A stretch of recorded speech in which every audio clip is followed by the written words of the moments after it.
এটা তো ফ্যাসিস্টের শাসন না। এমন একটা সরকার, সবাই তাকে আমরা হেল্প করতেছি, সবাই আমরা তাকে সহযোগিতা করছি, অন্তর্বর্তীকালীন সরকার।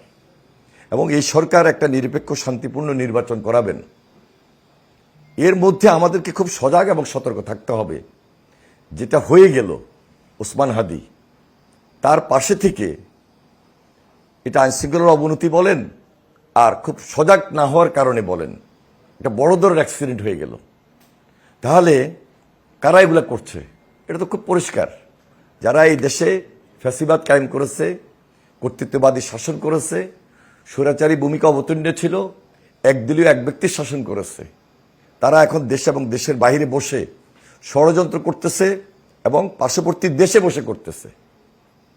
তাহলে আমাকে আপনাকে বুঝতে হবে যে আগে আমি যদি যে পরিমাণ সজাগ ছিলাম, যে পরিমাণ সতর্ক ছিলাম, এখন আরো বেশি সজাগ এবং সতর্ক থাকতে হবে। এই জন্য আমি যেখানে যাই ওখানেই বলি, পাহারা দিয়ে ভোটটাকে উঠে নিতে হবে। ভোটটা যদি না করাইতে পারি, ভোটটা যদি কোনো কারণে না হয়, বড় ধরনের ক্ষতি বাংলাদেশের হয়ে যাবে।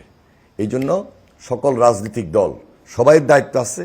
এই প্রতিযোগিতা যার যার আদর্শ ভিত্তিক, যার যার রাজনৈতিক দর্শন নিয়ে সে জনগণের কাছে যাবে, জনগণ ভোট দিবে। ভোটে কেউ না কেউ তো পরাজিত হবে, কেউ না কেউ তো জিতে আসবে, কিন্তু এখানে কোনো প্রতিহিংসার সুযোগ থাকবে না।